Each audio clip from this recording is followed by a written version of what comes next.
मित्र हो, सर्वांना नमस्कार. इयत्ता 10वी गणित भाग 1 maths part 1 topic number 2 quadratic equation वर्ग समीकरणे हा सराव आपण करतो आहे. त्यातला 2.4 we have to completed already this topic. आता 2.5 मध्ये जाणार आहोत आपण. सर्वांचं गणित मैत्री परिवारामध्ये सर स्वागत. सर्वजण अतिशय चांगल्या रीतीचं सहकार्य करत आहात. साधारणतः 10,000 पर्यंतचा विद्यार्थ्यांचा टप्पा आता पूर्ण होत आला आहे. सर्वांचं मनस्वी स्वागत. सर्व पालक मुलांना फोन उपलब्ध करून देत आहेत. लवकरच शाळेची घंटा वाजणार आहे, पण आपण मात्र हे गणित शिकणार आहोत, पुढं नेणार आहोत. याचं कारण असं बाळांनो की मुळात कल्पनाच अशी आहे की समजा शाळा सुरू झाल्यानंतरसुद्धा आपल्याला पाठीमागच्या वर्षाचा म्हणजे उदाहरणार्थ 9वीच्या मुलांनी 8वीचा अभ्यासक्रम पूर्ण करण्यासाठी उपयोग पडणार आहे. 10वीच्या मुलांना 9वीचा अभ्यासक्रम थोडासा थोडंसं रिव्हिजन होणार आहे. आता 10वीपासून जी मुलं 11वीला चाललेत त्याही मुलं ही व्हिडिओ बघतायत. त्याचं कारण की त्यांनाही एखादी सोपी टेस्ट आपल्याला द्यायची आहे. त्या धड्याची उजळणी तुम्हाला होणार आहे. सर्व पालक बंधू भगिनींचं मुलांना व्हॉट्सअपची व्यवस्था करून उपलब्ध करून देत आहात, याबद्दल तुमचंही आभार. आमचा प्रकल्प तुमच्यापर्यंत पोहोचतो आहे. सबस्क्राईब करत आहात, चॅनलला जोडले जात आहात यूट्यूबवरती, व्हॉट्सअपच्या माध्यमातून. सर्वांचं पुनश्च स्वागत. सर्व गणित मित्र, आमच्या गणित मित्राचे सर्व शिक्षक अतिशय चांगल्या रीतीचं सहकार्य करत आहेत. शिक्षकांनासुद्धा म्हणजे अतिशय चांगले रिस्पॉन्स येत आहेत. मी आणि त्यांचे तुमच्या शाळेतले शिक्षक आम्ही दोघेही तुमच्याबरोबर आहोत. आत्मविश्वासानं गणित शिकूया. सगळ्या शंकांचं समाधान करण्यासाठी शिक्षक तुमच्यासमोर आहेतच. तुमच्या शाळेचे आपले जवळचे मित्र आहेत, आपल्या परिवाराचा तो भाग आहे. माझ्या शिक्षक मित्रांना अभिमान वाटेल असे काही प्रसंग निर्माण होत आहेत की सगळे मुख्याध्यापक तर अतिशय चांगल्या रीतीचं सहकार्य करत आहेत. शिक्षक बंधूही अतिशय चांगले अगदी सगळ्या रीतीनं आपल्या मुलांच्यापर्यंत पोहोचण्याचा प्रयत्न करत आहेत. फार महत्त्वाच्या व्यक्तींचे फोन येत आहेत. त्यांची विशेष नावं सांगत नाहीत. मला विशेष वाटलं की 9वीच्या भागामध्ये मी शिकवत असताना माझं जे विश्वसंच होता तो फार लिमिटेड होता आणि हा संच इतका मोठा होईल असं वाटलं नव्हतं. विशेष अभिनंदनीय जवळजवळ 11 फोन अमेरिकेतून आले. ते अमेरिकेमधले इंडियन आहेत आणि त्यांनी ती टेक्नॉलॉजी किंवा हा जो भाग चालला आहे म्हणजे इंडियामधले मॅथ्स टीचर असे आहेत. हा सन्मान सर्व गणित टीचरांचा आहे. पण मी कंटेंट मांडतो आहे, त्या गणिताला समृद्ध केलेल्या सर्व गणित तज्ज्ञांचा कंटेंट तुमच्यासमोर मांडतो आहे. माझं असं बाळवण्यात काही नाही. मी जे बोलतो आहे ते पूर्वी गणित तज्ज्ञांनी तयार करून दिलेल्या संकल्पना, अगदी इसवीसना पूर्वीपासूनच्या गणित तज्ज्ञांनी आपल्यासमोर आणलेले विचार, गणिताला ज्यांनी समृद्ध केलं असे सर्व गणित तज्ज्ञांचे विचार आणि शिक्षक मित्रांचा अभिमान असं वाटतो आहे. मला विशेष हे सगळं तुमच्यासमोर येत असताना ज्या टेक्नॉलॉजिस्टनी मदत केली त्यांच्यासाठी चॅनलवरती सबस्क्राईब करा, लिंक जोडा, तुम्ही ह्या सानिध्यामध्ये राहा. नक्कीपणे आपण पुढं जाणार आहोत, आपण पूर्ण करणार आहोत अभ्यासक्रमाचा काही विषय नाही आहे. सराव संच 2.5 कडे चाललो आहे आपण आता. त्यातला जो भाग आहे मागच्या तासिकेच्या वेळेला अल्फा बीटा म्हणजे 2 रूट्स आपण कसे मिळवायचे सूत्रपद्धतीनुसार, फक्त त्याचे 2 भाग करून एकाला अल्फा म्हणूया एकाला बीटा म्हणूया. ग्रेटर लेसचा विचार नंतर करूया जरासा आपण. त्याचा एक विचार पाठ्यपुस्तकामध्ये अतिशय छान रीतीनं पान नंबर 48वरती 47वरती त्याचे एक्झाम्पल्स मांडले, ते मी तुमच्यासमोर आणतो आहे. लेटेस्ट रिमेंबर ह्या कन्सेप्टमध्येच ते सगळं माझ्या वतीनं समजावून सांगण्याचा प्रयत्न करतो आहे. ह्या पुस्तकाच्या पूर्वीच्या पानामध्ये जे लिहिले ते उदाहरणार्थ बघा. कालच्या सूत्रपद्धतीमधले 2 alpha is equal to -b plus or minus होतं, त्याचे 2 भाग करतो फक्त. b² - 4ac upon 2a. Okay.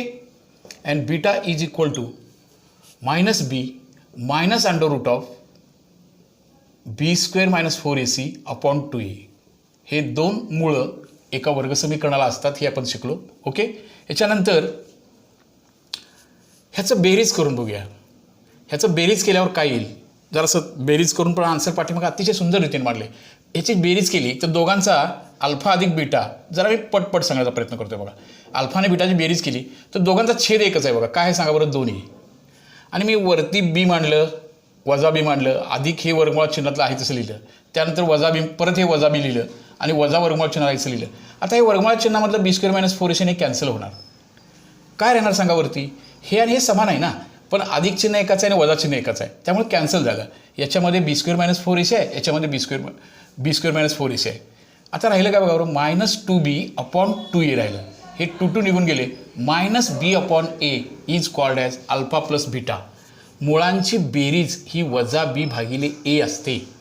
मुळांची बेरीज. आता फक्त जरासं ओळख करून घ्या. ह्याचा जेव्हा आपण यूज करायला शिकणार आहोत तेव्हा तुम्हाला लक्षात येईल हे बी काय आहे, ए काय आहे ते. त्यावेळी बघूया आपण अल्फा प्लस बीटा.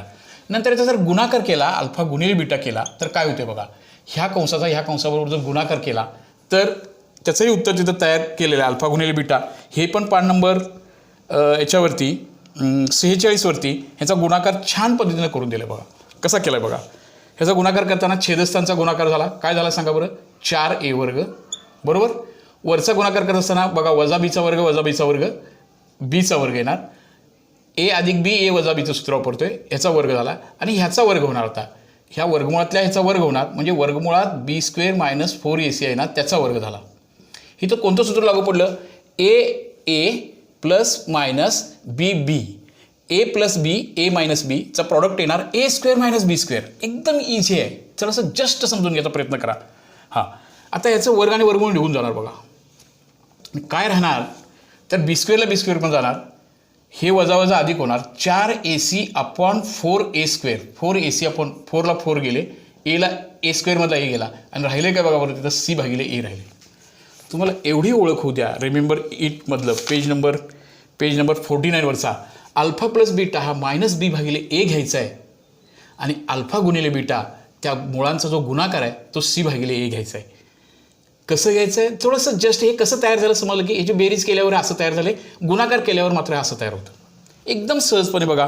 हे सगळं अजून एकदा शांत डोक्यानं तुम्ही पान नंबर 46 जर नजरेखालनं घातला तर तुम्हाला ह्या दोन्ही कन्सेप्ट बुकमध्ये लेखकाने अतिशय सुंदर रीतीनं आणलेलं आहे.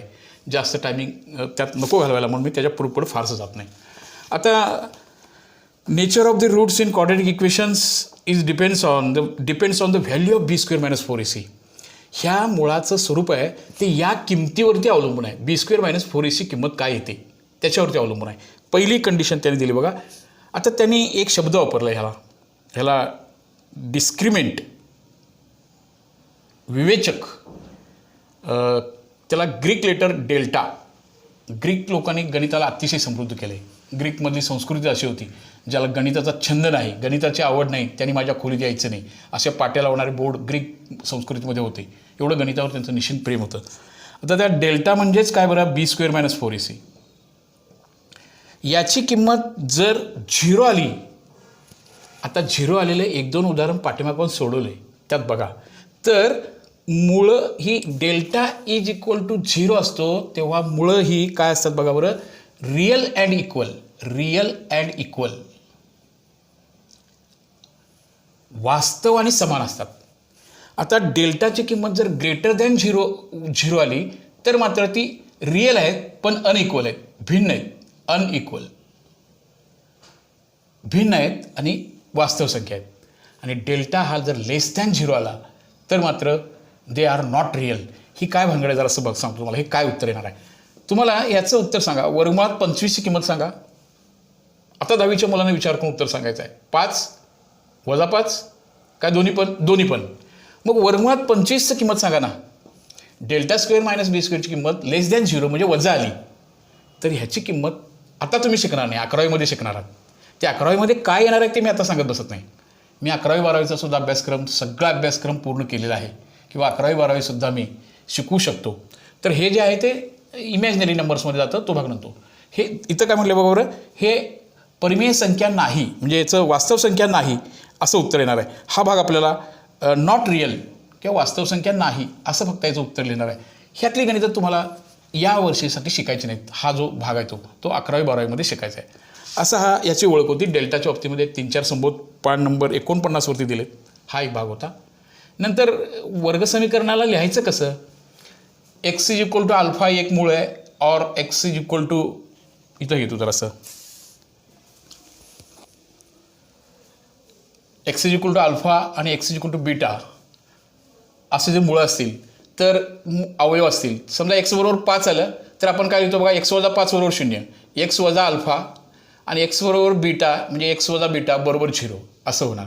ह्याचा जर प्रॉडक्ट केला तर एक्स गुणिले एक्स एक्सवर घेणार minus alpha x minus beta x आणि plus alpha beta is equal to 0. X square minus into bracket alpha plus beta ब्रॅकेटच्या बाहेर एक्स आणि अल्फा बीटा. हे तिसरं the real roots alpha and beta जर रूट्स असतील तर हे एक समजून घ्या, फक्त जस्ट ओळख म्हणून लक्षात ठेवा. ह्याचा उपयोग आपण पुढच्या एक्झरसाईजमध्ये ही उदाहरणं सोडत असताना नक्की आपण करणार आहोत. आलं लक्षात? ह्या अल्फा प्लस बीटाची किंमत -b/a काय येते हे एकदा जरा समजून घ्या. पुस्तकात सुद्धा अतिशय सुंदर रीतीने सोडवले. जरा एकदा वाचा, एकदा बघा त्याकडं. याचा गुणाकार कसा होतो जरा बघा. आणि हे सुद्धा बुकमध्ये गणित तज्ज्ञांनी निर्माण केलेले, लेखकाने तुमच्यामध्ये सुंदर पद्धतीनं तुमच्या बुकमध्ये आणून ठेवले. फक्त मी एक माध्यम म्हणून तुमच्यासमोर उभा आहे. तर असा ही जी भाग होता की हा भाग आपल्याला ह्या 2.5च्या एक्झरसाईजला सॉल्व्ह करण्यासाठी आपल्याला उपयोगी पडणार आहे. चला तर मग हे जे आपण शिकलो हे जेव्हा ॲप्लिकेशन करू, याचा वापर करू, तेव्हा तुम्हाला ते अधिक चांगल्या रीतीने ह्या संकल्पना सगळ्या स्पष्ट होतील. 2.5ची सुरुवात एका ॲक्टिव्हिटीपासून केली बघा. ॲक्टिव्हिटी ही रिकाम्या जागेच्या स्वरूपात दिली आहे, बरोबर आहे. ती जरा समजून घ्यायचं काम करूया फक्त, म्हणजे पुढचे एक्झरसाईजसाठी ॲक्टिव्हिटी बेस्ड प्रॉब्लेम सोपे करून दिलेले असतात. मुलांना थोडंसं सहजता त्याच्यासमोर यावी असा भाग असतो. पुन्हा एक्झामिनेशनमध्ये सुद्धा ॲक्टिव्हिटीचे प्रश्न नक्की येत आहेत, म्हणजे त्याच्यासाठी स्पेसिफिक मार्क्स बोर्ड परीक्षेमध्ये किंवा परीक्षा मंडळानं ते ठेवलेले आहेत. चला तर मग पुढे जाऊया. 2.5च्या एक्झरसाईजला आपण स्टार्ट करूया. ॲक्टिव्हिटी जरा नीटपणे बघा. हे आत्ता तुम्हाला नाही समजलं हे अल्फा बीटा काय आहे सर, हे अल्फा बीटा कसं लिहायचं आहे, कसं वापरायचं आहे, ह्याचा वापर पुढं करूया. तुम्ही आजच्या होम स्टडीमध्ये पान नंबर 46-47 बुकमधलं वाचणार आहात. कारण आत्ता शिक्षक जेव्हा तुमच्या समोर नाहीत, तुमच्या जवळ नाहीत, तेव्हा तुमचा खरा मित्र तुमचं 10चं बुक आहे, 10वीचं पुस्तकच आहे. 10वीचं पुस्तक सगळ्यांनी उपलब्ध करून घेतलं असाल. पालकांना विनम्र विनंती आहे की अजूनही पुस्तकं उपलब्ध झाली नसतील तर जुनी वगैरे पुस्तकं उपलब्ध करून मुलांना द्यायचे आहेत, म्हणजे ते अधिक चांगल्या रीतीनं मुलांच्यापर्यंत आम्हाला मुलांना जो आत्मविश्वास वाढवायचा आहे, जे हे विलंब झालेल्या गोष्टी ज्या वाढवायच्या आहेत ते त्यांच्यामध्ये निर्माण करायचे आहेत, तो भाग आपल्याला निश्चितपणे पूर्ण होईल. हां, ते क्वाड्रॅटिक इक्वेशनचं b² व्हॅल्यू जे आहे ते 5 दिले बघा. 5 दिलं म्हणजे ग्रेटर दॅन 0 झालं. ग्रेटर दॅन 0 झाल्यानंतर उत्तर तुम्ही काय लिहिणार, मुळांचे स्वरूप कसं लिहिणार सांगा. 5 इज ग्रेटर दॅन 0 ही धनसंख्या आहे. रिअल अँड अनइक्वल, वास्तव आणि असमान. खाली b² - 4ac किंमत -5 दिल्या बघा. तिथं काय लिहिणार आहात तुम्ही, वास्तव संख्या नाही, वास्तव संख्येच्या पलीकडची ती संख्या आहे. रूट -36चं स्क्वेअर रूट तुम्हाला अद्यापी माहिती नाही, ते 11th स्टँडर्डमध्ये तुम्ही शिकणार आहात. 11वी-12वीमध्ये तो भाग तुम्ही क्लिअर होणार आहे तुम्हाला. हां, त्यानंतर मुळांची बेरीज आहे -7. मुळांची बेरीज -7 आहे. तो थोडंसं अजून तुम्हाला समजावून सांगायला पाहिजे असं वाटतं मला. मुळांच्या बेरीजेचं एक इक्वेशन कोणतं, x² - alpha plus beta into x plus alpha beta, हे समीकरण तयार करायचं असतं. त्यांनी काय सांगितले बघा, मुळांची बेरीज आहे 7, म्हणजे काय उत्तर लिहिणार, x² हे मायनस आहे तसं. मुळांची बेरीज आहे -7 -7 आहे बघा. बेरीज घ्या -7, एक्सला तसंच ठेवा. आणि त्यांचाच गुणाकार आहे, मुळांचा गुणाकार पुढे दिला बघा, तिथं 5 दिला आहे, +5. तर तुम्ही वर्गसमीकरण क्वाड्रॅटिक इक्वेशन फॉर्म करा. इज इक्वल टू 0 काय लिहिणार सांगा आता, x² - 7x + 5 is equal to 0.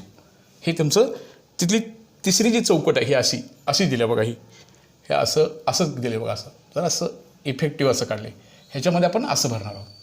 लक्षात आलं. हां, आता अल्फा प्लस बीटा वर्ग समीकरणाची मुळे असतील तर या समीकरणातला अल्फा प्लस बीटा काढा. काय समीकरण आहे बघा जरासं पुढं, 2x² - 4x - 3 is equal to 0. तिथं असं सांगितलं आहे अल्फा प्लस बीटा काय येईल. थोडंसं आत्ता मागाचं बघा, मुळांची बेरीज alpha plus beta is equal to -b/a असतं. म्हणजे याच्यामध्ये आपल्याला ABCच्या किमती माहिती असायला पाहिजे. तुम्हाला माहिती झाले ए म्हणजे किती आहे ते सांगा. ए म्हणजे कोएफिशियंट ऑफ x² सहगुणक 2. बी म्हणजे coefficient of x that is not 4 लिहिलात तर तुमचं काय आन्सर झालं, +4 घेतलात. +4 आहे काय बाळांनो इथं, नाही, सन्मानानं -4 लिहिलं पाहिजे. सी 3 लिहिलात तर ते +3 घेतलात. ते गणित चुकीचं तुम्ही वाचलात, पण ते मायनस आहे. आता ओके, अल्फा प्लस बीटा निर्माण करूया बाळांनो. Alpha plus beta is equal to -b/a. Put the values here. इथं फक्त किमती ठेवूया. -4/a, a इज 2. - Becomes +4/2. Answer is 2. That is the alpha plus beta. You have to complete that table. What is value of alpha plus beta. Alpha आणि बीटाची किंमत 2 येईल. ऐकलात ना सगळ्यांनी काळजीपूर्वक. बघा थोडंसं नवीन आहे.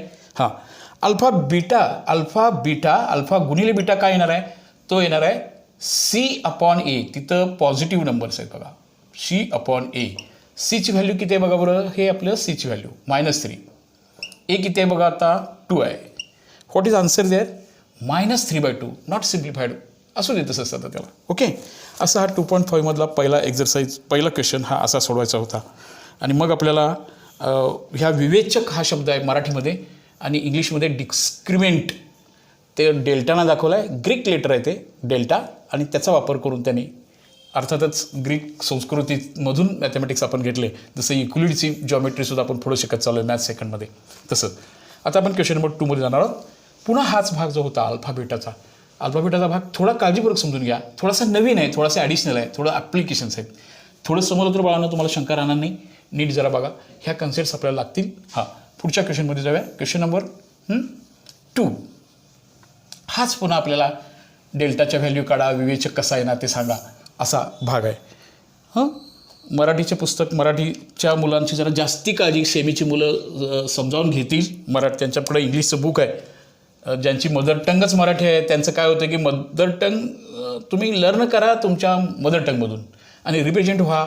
हे तुमच्या ज्या मीडियममधून तुम्ही परीक्षा देणार आहात त्यातून रिप्रेझेंट व्हा. जे बुक तुम्ही रेफर करतात ते बघा. हां, क्वेश्चन नंबर 2. पुढील वर्गसमीकरणामध्ये असणाऱ्या विवेचकाच्या किमती काढा. हां, क्वेश्चन नंबर 2 मध्ये असा भाग आहे बघा. विवेचकाची किंमत काढा. x² + 7x - 1 = 0. याच्यामध्ये विवेचकाची किंमत काढायची आहे म्हणजे डेल्टाची किंमत काढायची आहे. डेल्टाची किंमत काढायची आहे म्हणजे b² - 4ac we have to be find out here. याची किंमत काढायची आहे. म्हणजे सांगा आता एबीसीच्या किमती अगोदर माहिती असायला पाहिजेत. a = 1, b = 7, c = 1 or -1. -1 it is. Yes, it is right. Very good. आता विवेचकाची किंमत काढूया ना. b², b म्हणजे 7 ला घेऊया. 7चा वर्ग, बीचा वर्ग म्हणजे 7चा वर्ग. 4 गुणिले ए म्हणजे 1 आहे, सी म्हणजे -1 आहे. चला तर मग 7चा वर्ग आला 49, minus plus that is equal to 53. हे आहे >0. ही झाली विवेचकाची किंमत. विवेचकाची किंमत काढल्यानंतर पुन्हा लगेच प्रश्न पुढे शिकणार आहोत. विवेचकाची किंमत जेव्हा शून्यापेक्षा मोठी असते, धनसंख्या असते, रिअल वास्तव संख्या आहेत, पण ते समान येणार नाहीत, भिन्न येणार आहेत. वास्तव, रिअल अँड अनइक्वल असा आन्सर येणार आहे. त्याचीही तिथं तुम्ही विचारलं नसेल तरी ते पुढच्या प्रश्नामध्ये येईल आपल्याला, पण इथं लिहून ठेवा. अजून काय करूया, दुसरं तुम्हाला करता येईल, तिसरं घेऊया. दुसरंही तुम्हाला ठरवता येईल. ते निगेटिव्ह आलं तरी हे नॉट इक्वल घेणार आहे. शाळेत ते निगेटिव्ह येण्याची पॉसिबिलिटी दिसते, तुम्ही बघा.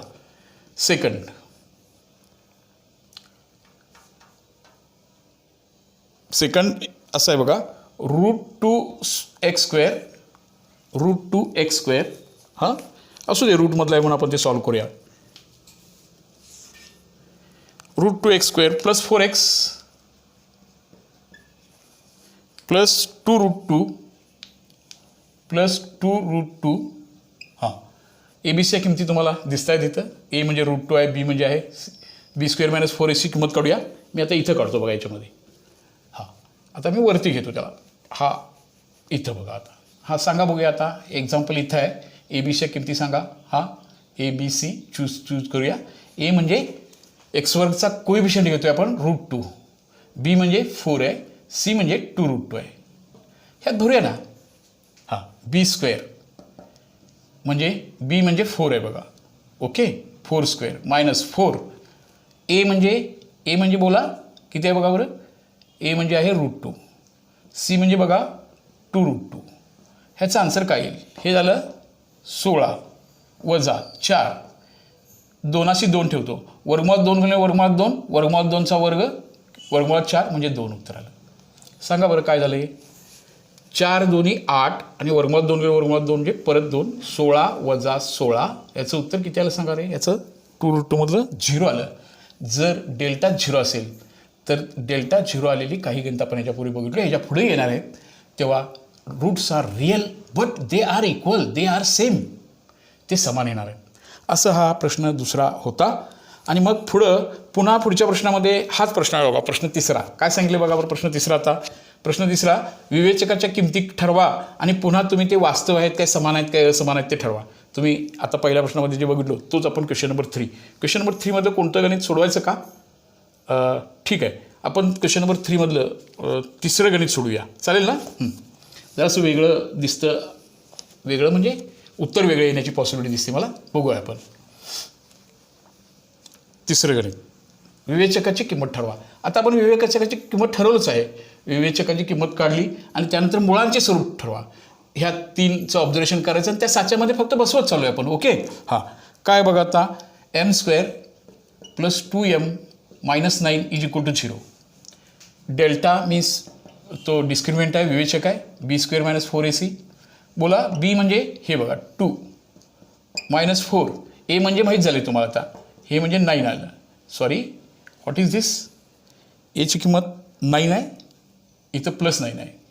हां, +9 आहे. ओके, 9 आहे. आता काय झालं बघा, 4 - 36. What is answer here? What is answer?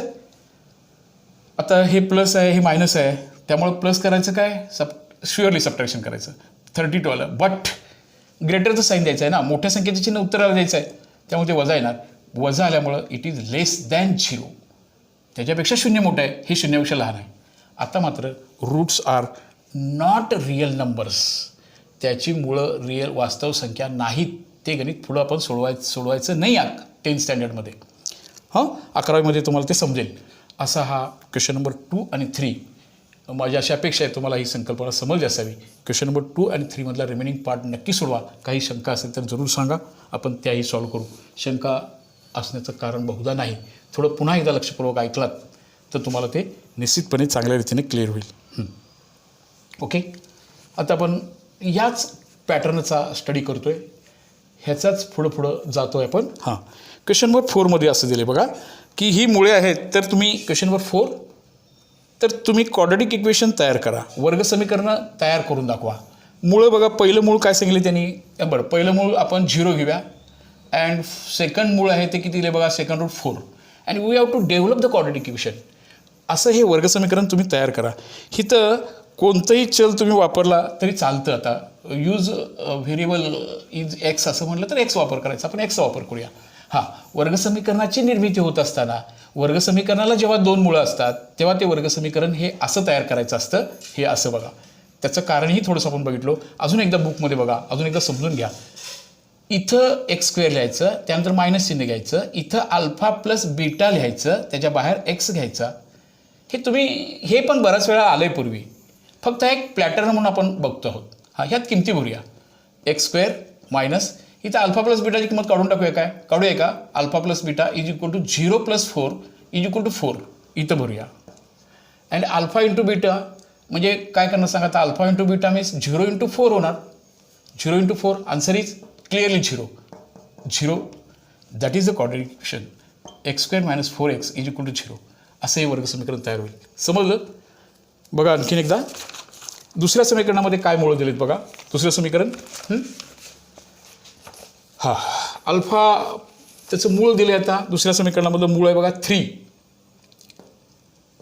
3 आणि बीटाची किंमत त्यांनी -10 घ्यायला सांगितल्या. बीटाची किंमत -10 घ्यायला सांगितल्या. घेऊया तर आपण मग काय उत्तर येते बघूया. हां, बघूया तर आता अल्फा अधिक बीटा काय आला बाळांनो, बघा जरासं. अल्फा अधिक बीटा काय आला बघा.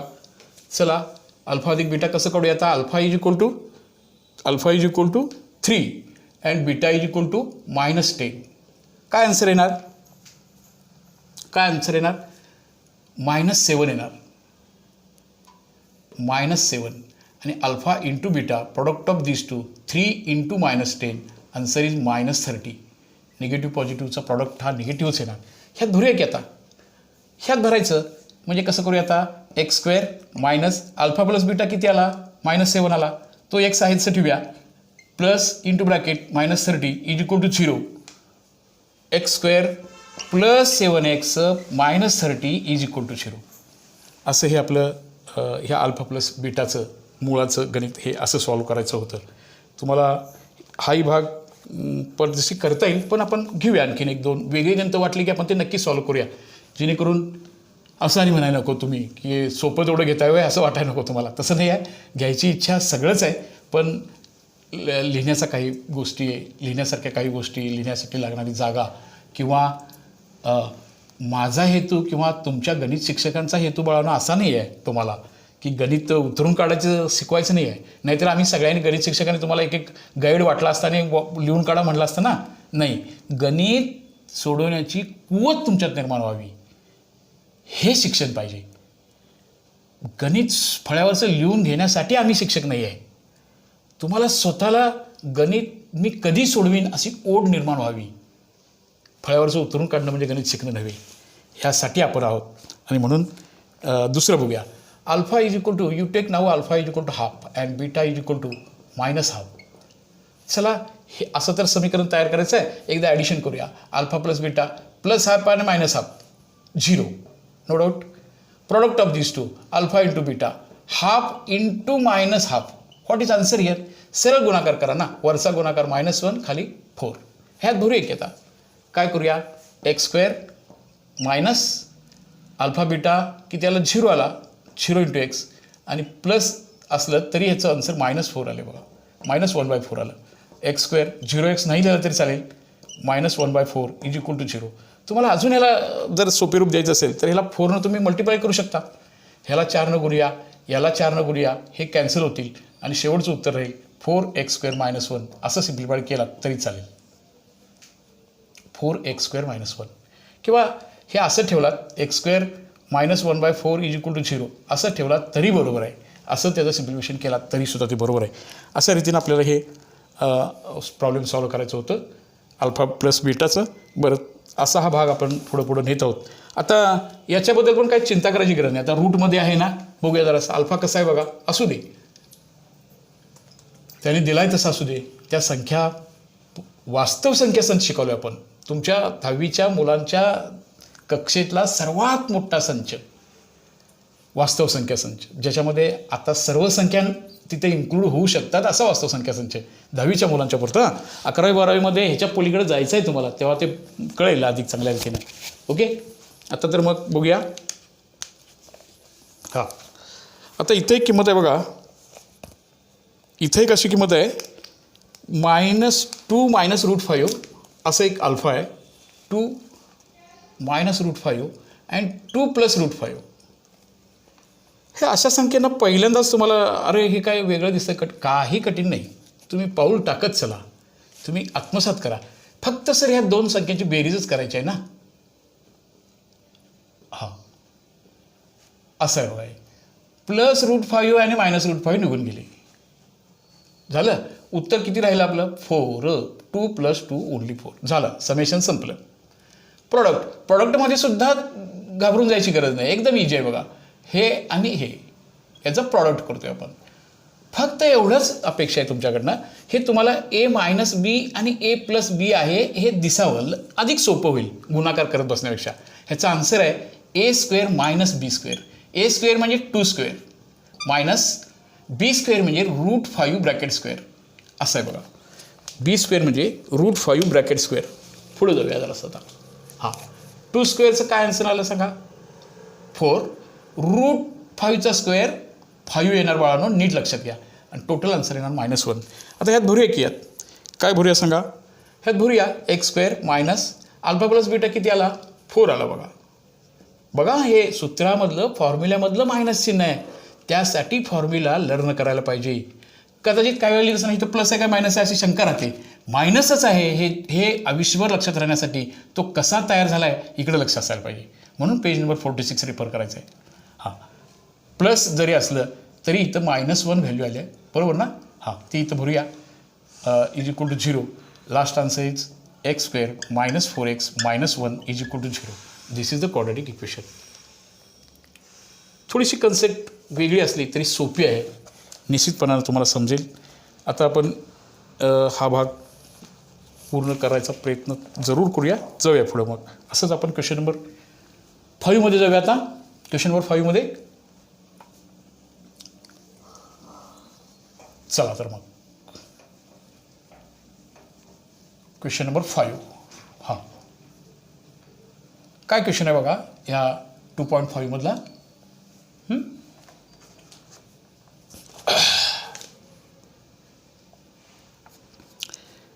X square minus 4kx plus k plus 3 is equal to 0. तर थोडंसं तर केची किंमत काढा. काय म्हणले बघा, इथं जे समीकरण तुमच्याजवळ दिलं आहे त्या वर्ग समीकरणांच्या मुळांची बेरीज ही त्याच्या गुणाकाराच्या दुप्पट आहे. मुळांची बेरीज ही गुणाकाराच्या दुप्पट आहे. ठीक आहे. तुम्हाला पहिली शंका अशी निर्माण होते, सर तुम्ही स्टँडर्ड रूप असं शिकवलं आहे आम्हाला, x square plus b x plus c is equal to 0 त्रिपदी म्हणून शिकवलं आहे. पण इथं 4 पद दिसत आहेत. इथं सुद्धा 4 पदं नाहीच आहेत. समजा मी एखाद्या गणित असं लिहिलं तुमच्याजवळ, x square plus 5x plus 2 plus 3 is equal to 0 असं लिहिलं, तर सांगा हे इक्वेशन समजा हे असं असू दे. समजा इथं 4 वगैरे आहे किंवा 3 प्लस 3 असं लिहिलं. ही 4 पदं आहेत का? नाही आहेत. ही x square plus 5x 3 plus 3 6 आहे. तसं इथं एक्स स्क्वेअर आहे, एक्स आहे, सी हा कॉन्स्टंट आहे. हे बघा, हे कॉन्स्टंटच आहे की K is 1 constant and 3 is constant. हे म्हणजे सी सगळं मिळून, हे म्हणजे सी. 3 आणि 3 6 होतं. तसं ह्या के आणि 3ची बेरीज होत नाही, म्हणून आपण सी हा ओनली 3 नाही, K plus 3 is a constant number. ही स्थिर संख्या आहे. आता we have to choose what is value of A. A is equal to coefficient of x square. A म्हणजे एक्स वर्गचा सहगुणक. Sure, clear? हां. What is value of coefficient of x. केच्या जवळ असणाऱ्या सर्व संख्या, that is not only K, not only 4k, that totally minus 4k. ही सगळी मिळून त्या एक्सचा सहगुणक आहे. आणि एक्स वर्ग आणि एक्सला सोडून जे जे काय दिसते ते सगळं तिथं कॉन्स्टंट आहे, स्थिर संख्या. म्हणजे सीची व्हॅल्यू आहे के प्लस 3. हा एकच ॲडिशनल विचार ह्या एक्झरसाईजमध्ये क्लिअर करायचा होता. मुलांची ही शंका राहते, ही 4 पदं दिसत आहेत, मग सी म्हणजे 3 आहे ना? नाही. के सुद्धा हे असं लिहिलं तरी हा सुद्धा के सुद्धा स्थिर संख्या आहे. त्याच्याजवळ एक्स नाही. बघा, ज्याच्याजवळ एक्स आहे तो म्हणजे बी, ज्याच्याजवळ एक्स स्क्वेअर आहे तो म्हणजे ए, आणि ज्याच्याजवळ एक्स आणि एक्स स्क्वेअर नाही ते सगळे के. लक्षात आलं तुमच्या? इथं एक्स वाय झेड तिन्ही जर दिले असते तर ते केच. आलं? क्लिअर? ओके. आता त्यानंतर त्यांनी पुढं असं सांगितलं होतं, आता याच्या मुळांची बेरीज करूया बाळांनो. मुळांची बेरीज काय ना सांगा. मुळांची बेरीज अल्फा प्लस बीटा. हां, अल्फा प्लस बीटासाठी आपण असं शिकलो होतो, बीटा ही मुळांची बेरीज केल्यानंतर, त्या 2 सूत्रांची बेरीज केल्यानंतर हे वजा बी भागिले ए येतं आहे. आता ते बेरीज केले आपण पूर्वी, ते पुन्हा एकदा बघा. Minus 4k upon A means 1. What is last answer here? Minus 4k आलं बघा. ही आली त्या मुळांची बेरीज. What is product is equal to C upon A. C काय आहे सांगा? आता सी आहे काय आहे सांगा? Not 3, K plus 3 upon A, that is equal to K plus 3. By given condition in mathematics आपण words problem by given condition काय दिलं बघा. बाय गिवन कंडिशन म्हणजेच मराठीची मुलं लिहिणार आहेत दिलेल्या अटीनुसार. काय सांगितले बघा बरं, काय आहे बघा. परत आणखीन एकदा मुळाची अट काय ते बघा. मुळांची बेरीज ही त्याच्या गुणाकाराच्या दुप्पट आहे. मुळांची बेरीज ही बेरीज म्हणजे अल्फा प्लस बीटा, त्याचं सम हे त्याच्या गुणाकाराच्या दुप्पट आहे. हे मांडता आलं पाहिजे. हे वर्ड्स प्रॉब्लेममध्ये हे सोपं वाटलं पाहिजे. एक्स ही संख्या वायच्या दुपटीपेक्षा 3 ने जास्त आहे. ए ही संख्या बीच्या तिप्पट आहे. बेरीज ही अल्फा गुणाकाराच्या दुप्पट आहे. ह्यात किमती भरूया, आपलं काम संपलं. We have to easily find the value of K. काय किंमत आली बघा. Alpha plus beta is equal to 4k. हे किती झाले बघा. आता अल्फा इंटू बीटा किती आलं बघा बरं, के प्लस 3. आता हे तर सॉल्व करायचं आहे. सॉल्व करूया. तर आम्ही इथं घेतो बघा. आता तुम्हाला खालचा भाग दिसणार नाही. हां, पुढे घेतो इथं. हां, इथला भाग दिसेल कदाचित तुम्हाला. हां, 4k ही बाजू. ह्याचं सिम्प्लिफिकेशन काय येणार? 2k plus 6. 4k is equal to 2k plus 6. मी केची किंमत शोधायला चालू आहे. सगळे के एका बाजूला आणूया. हे मायनस होतील. हे 2k इज इक्वल टू 6 आलं. k is equal to 6/2. That's answer is 3.